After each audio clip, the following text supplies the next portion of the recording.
Good evening, folks, and welcome back to Wilderness Wargaming. Tonight, I want to take a look real quick at faction win rates and talk about the Aeldari a little bit. Now, I don't think it's any big secret that the Craftworlds are kind of just running rampant right now, in much the way that Drakari did early in 9th edition. It's kind of meeting all comers, and they've had a couple nerfs that have not really done a lot to bring them to heel.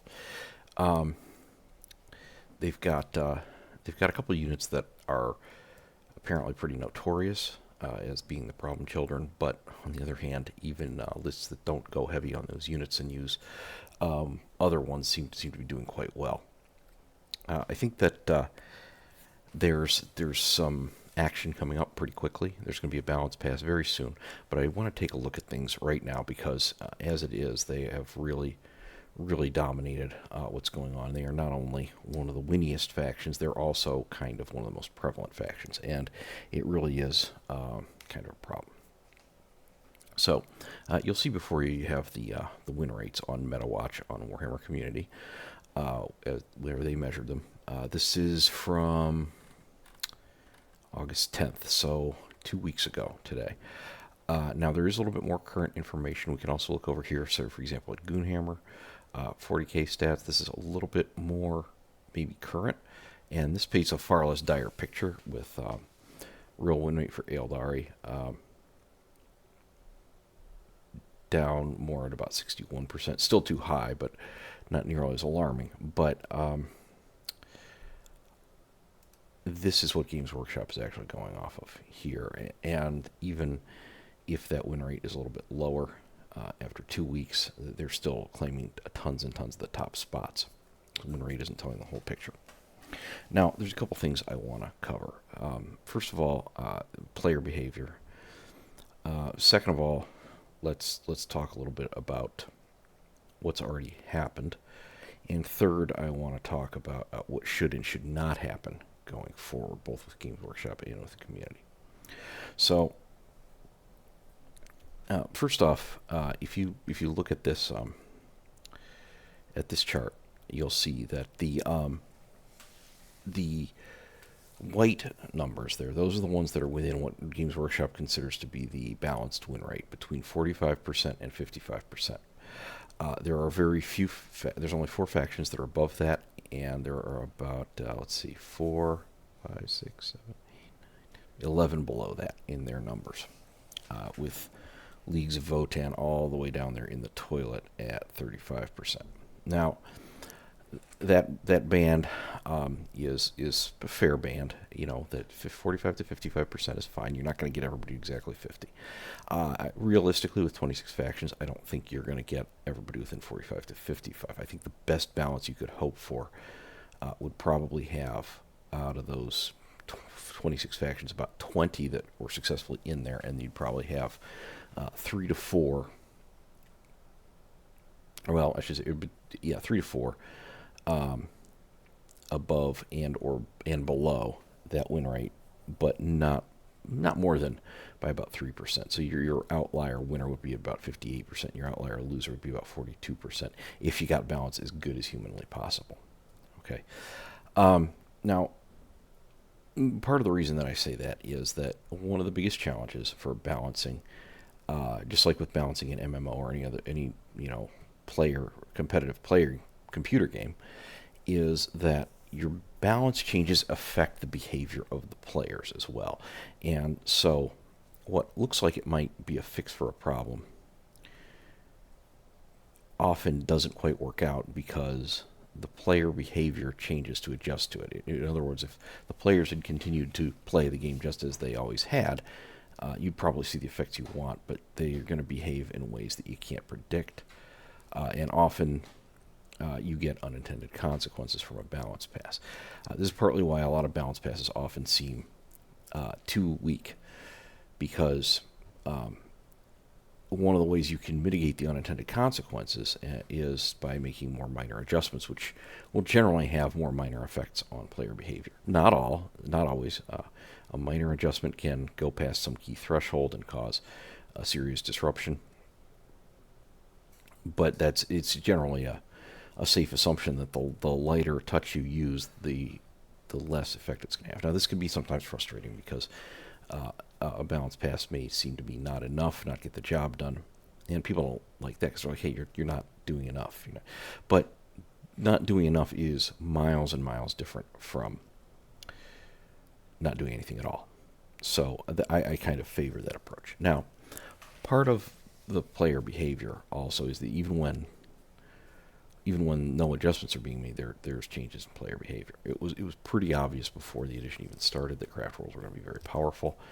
People took one look at their example data sheet and their example faction rule and detachment rule, and they knew it was going to be really strong. When I did my video on the army rules, I knew it was going to be fucking. In fact, first of all, I was kind of underestimating it. I was like, yeah, I don't know if it's going to be that good. And then I was like, wait a minute, what am I talking about? This is incredible. This is amazing. So their army rule, their fate dice, are an incredibly valuable resource. They get a lot of them. They can use one per phase. It used to be they could use them just as fast as they could earn them. And then that was nerfed in the first attempt to bring them to heal, so now it's one per phase. Now that did create some changes. There's 50 phases in a typical game. It's five battle rounds long. Each player has a turn, and each turn has 5 phases. So that works out to 50 total phases. So in theory, you could spend up to 50 fate dice. However, you don't always have an opportunity to spend one, or something worthwhile to spend one on in every phase. So generating more fate dice has become less important. Although things that change your weaker fate dice, your 1s and 2s and 3s up into higher value ones, ideally 6s, still remain valuable. So that reduction in the ability to spend fate dice may have been mitigated somewhat by the fact that now you probably freed up at least a Guardian squad that you don't need to generate more of them.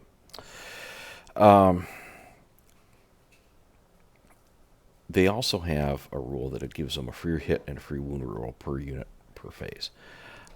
That's also very, very strong, especially because the Aeldari are what I would call semi-elite army, and they have a lot of units with low quantity, high value shooting. For example, fire dragons are like that. Fire prisms are like that. Night spinners. A lot of their big shooting is very valuable through rerolls because you're almost guaranteeing hits and wounds with big guns that don't fire a whole lot of shots. And then you get devastating wounds all over the place. And that's the other thing, is that it goes right through the saves, mortal wounds, it spills all over the units. And that was the source of your initial kind of ridiculous power, was support weapons and other things with devastating wounds, just absolutely just pooping mortal wounds all over the place. Now, like I said, player behavior changes. Those nerfs were responded to by probably taking fewer Guardians.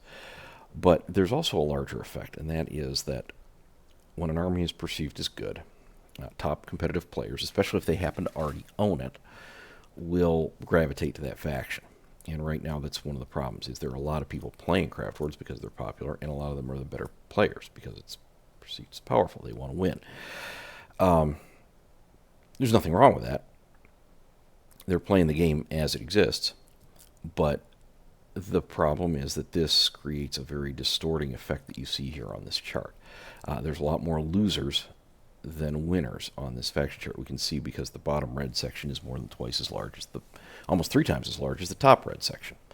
And the middle white section is not as large as it should be. Why is that? Well, it's probably because Craftworlds, and to a lesser extent, Gene Stealers, Imperial Knights, Custodies, and maybe Thousand Sons even, have, and maybe even some of the other white armies that probably could be better if they weren't being killed by Craftworlds so often. They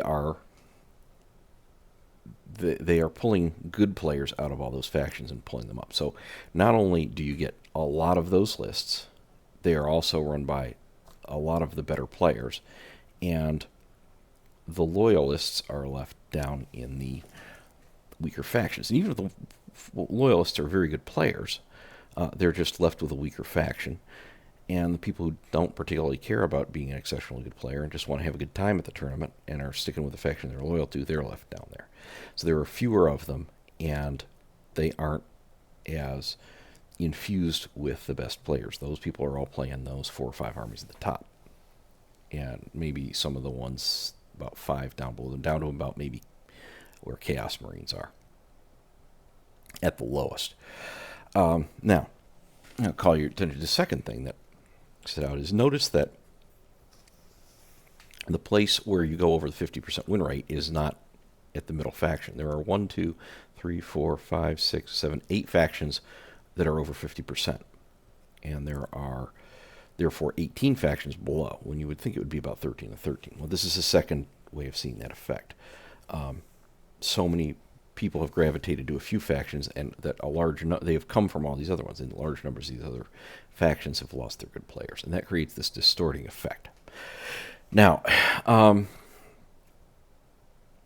what's already been done? Well, what's already been done is we have seen some points nerfs.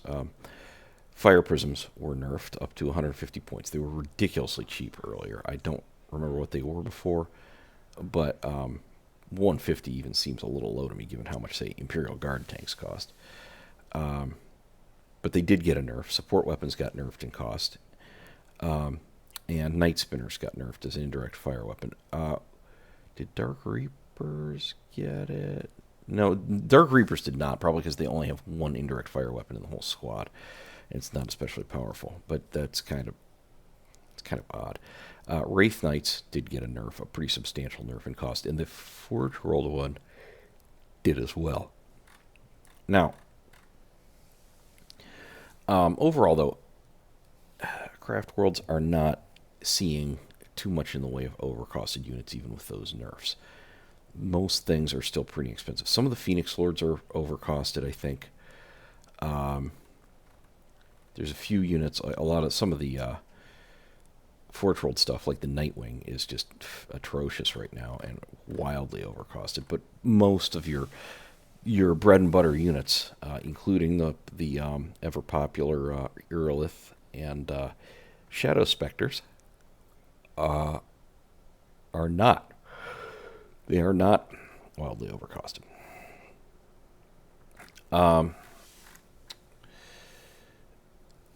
So that's what's been done already. They got the points nerfs, and they got limited to 1 fate die per phase. So did that rein them in some way? Well, a little bit. I mean, it probably helped slightly. I think it brought them down a little bit, but not enough to really matter, because it wasn't enough to get top players to start branching back out to the other factions and bring them up a little bit. In particular, as I was saying earlier, the nerf to fate dice may have caused, and let's take a look here at Guardians.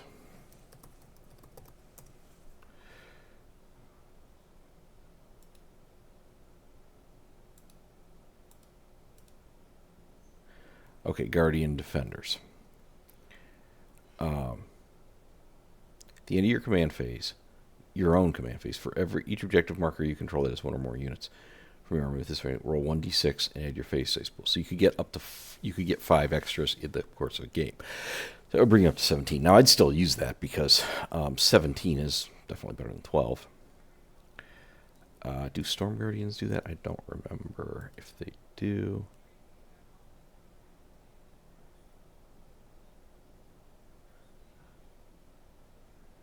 No, they get the objective secured enhancement, Stormblades. Okay, so if you were taking Guardians before for that, well, what did Guardians cost?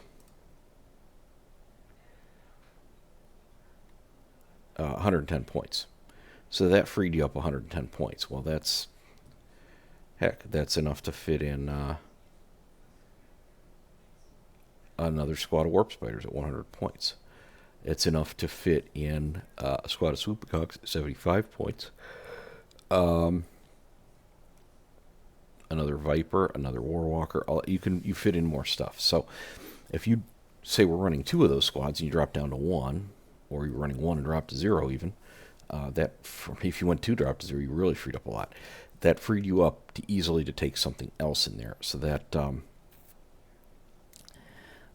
nerf may not have had very much effect at all, because it may have simply allowed you to take more of the units you really want. Now, I don't think that Guardian Defenders are Guardian Defenders are particularly a slouch of a unit. Are they? No, they're not. They got their heavy weapons platform, which is quite handy. The Shuriken catapults have 3 shots apiece, and they have sustained hits on top of that. It's 24-inch range. Oh, that's the Shuriken cannon. My mistake. The Shuriken catapult, though, is assault, which is very, very handy. Also, notice none of these weapons are listed as heavy here, so they don't have to... they just get the straight-up 3-up to hit. So this is all pretty handy stuff. Really pretty good, and they move reasonably quickly. 7-inch move. Now,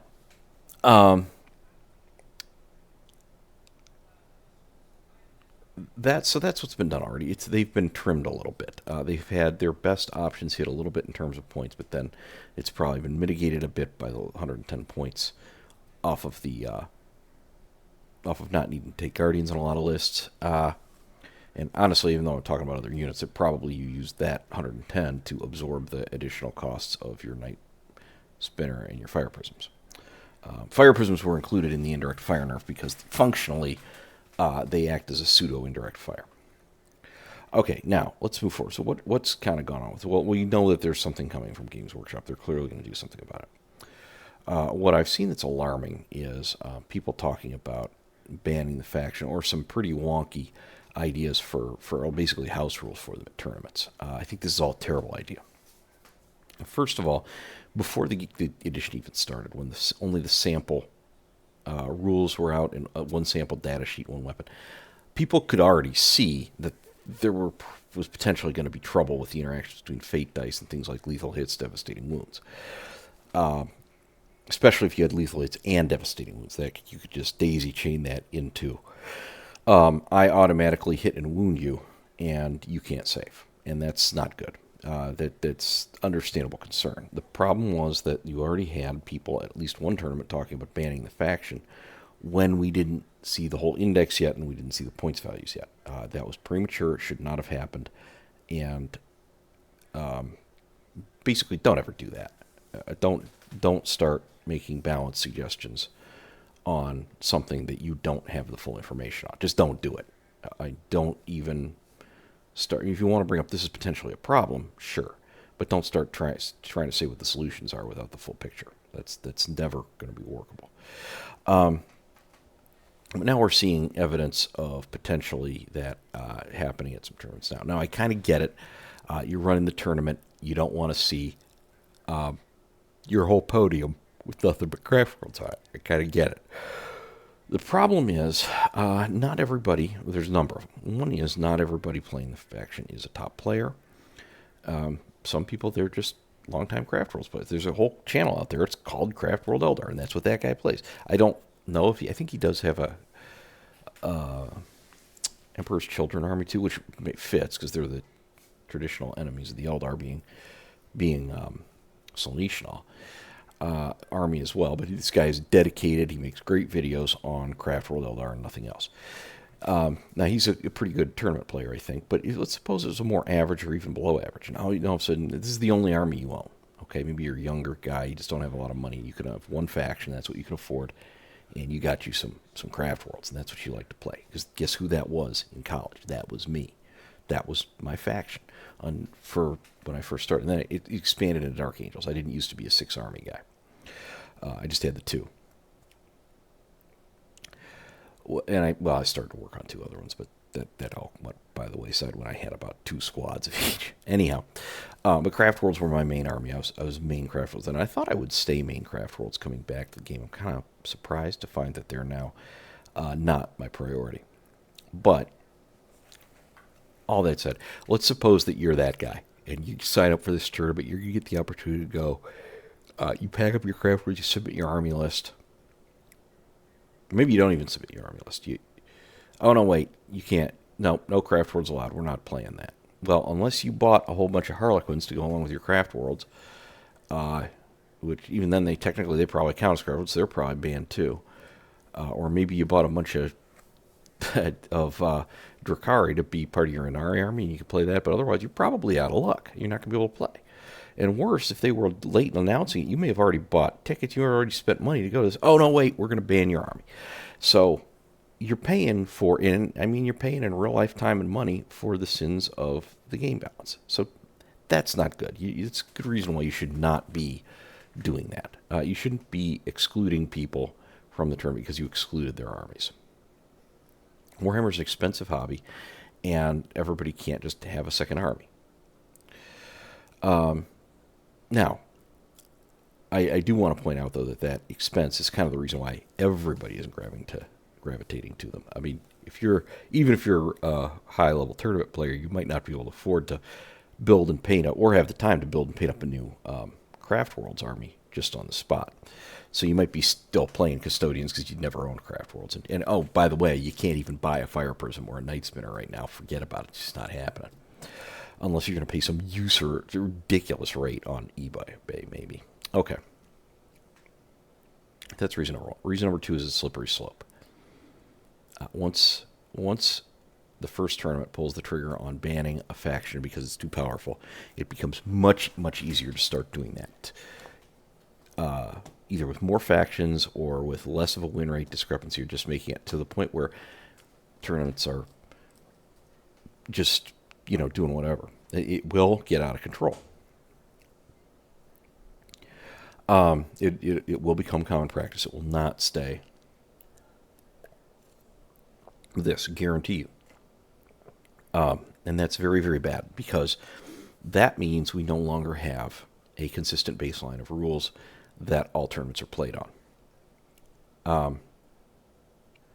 And we need that. We need that consistent rule set. All tournaments should be played on the game rules as they are written, no exceptions. There should be no house rules. There should be no faction bans, because that is the only way you can legitimately compare all tournaments to each other. They all have to be played from the same baseline. If you're not doing that, then you're not really playing tournament game. You're playing a whole bunch of disparate games and trying to compare apples to oranges. So I don't think that's good. What I really think should happen is that Games Workshop should give Craftworlds a pretty substantial nerf. They shouldn't go bonkers. It shouldn't be like the club that some factions were hit with, like Adeptus Mechanicus in last edition went from way up here down to the toilet because they just got hammered in one balance pass. And that shouldn't happen. But they're going to need, I would say, substantial across-the-board points increases on everything except for maybe some of the Phoenix Lords and some models nobody's using, like some of the Forge World stuff. So there's that. That's what I think should happen. I don't want to encourage rules adjustments too much, because you're invalidating people's products and stuff like that, and you're kind of changing the way the army plays. I don't want to see Fate Dice get some massive nerf or anything like that. Don't like that. I think what you need is more substantial points nerfs. Now,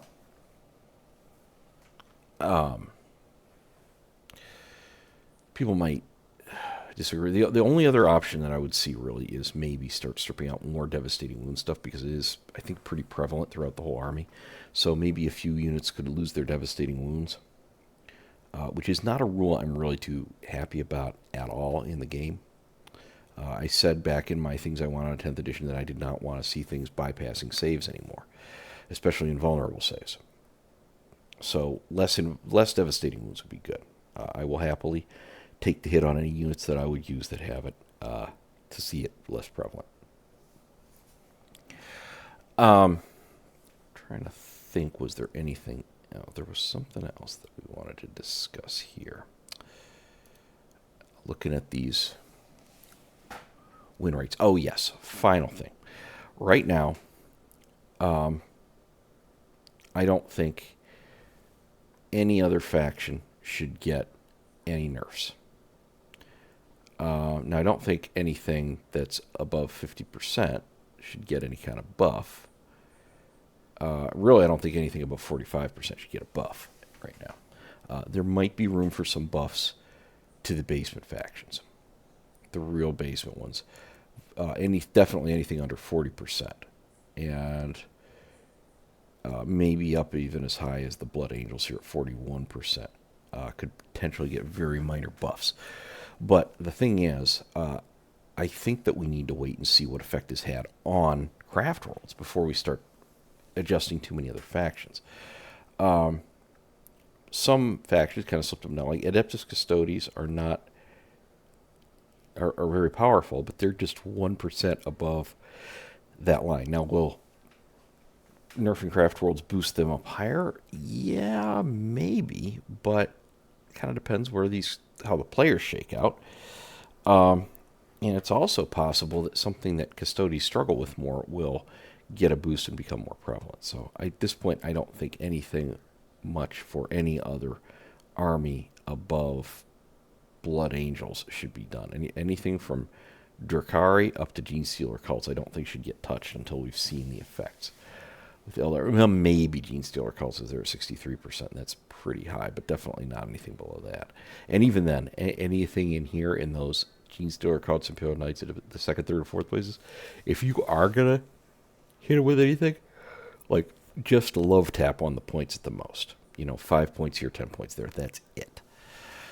Because, like I said, I think right now Craftworlds are having such a distorting effect on the game, not just through their win rate, but through their sheer prevalence in terms of numbers of people playing them, that it is really, really hard to get an idea of how all the other factions balance without them. Now, again, somebody might say, well, that's a good reason to ban them. But no, you need a consistent baseline of factions across all tournaments. You add new factions, yes, and you add them in, but you don't take factions in and out. That's not how we do things. It's not the right answer. Okay, well, that's all I have to say on that matter. I'm real hopeful for a balanced pass in the next week to 2 weeks. Would really like to hear your thoughts on this, where people are at, especially if you happen to be a Craftworlds player. What's your experience been? Especially if you are like me and your Craftworlds, you don't even own some of the most sinful units. I don't own a single Fire Prism. I don't own a Night Spinner. I don't own a Wraith Knight. I don't have the new Avatar model. I do have the Incarn. But and I have some Falcon Wave Servant. I have plenty of good stuff because a lot of it's good, but I don't have those ones that everybody's just like, oh no, not the Night Spinner. So, but I would like to hear your thoughts. So please remember to like and subscribe. Please comment down below. I think this is important right now, and the more thoughts we get from people, the better. And click the notifications bell for more great content from Wilderness Wargaming, and we'll see you back here real soon.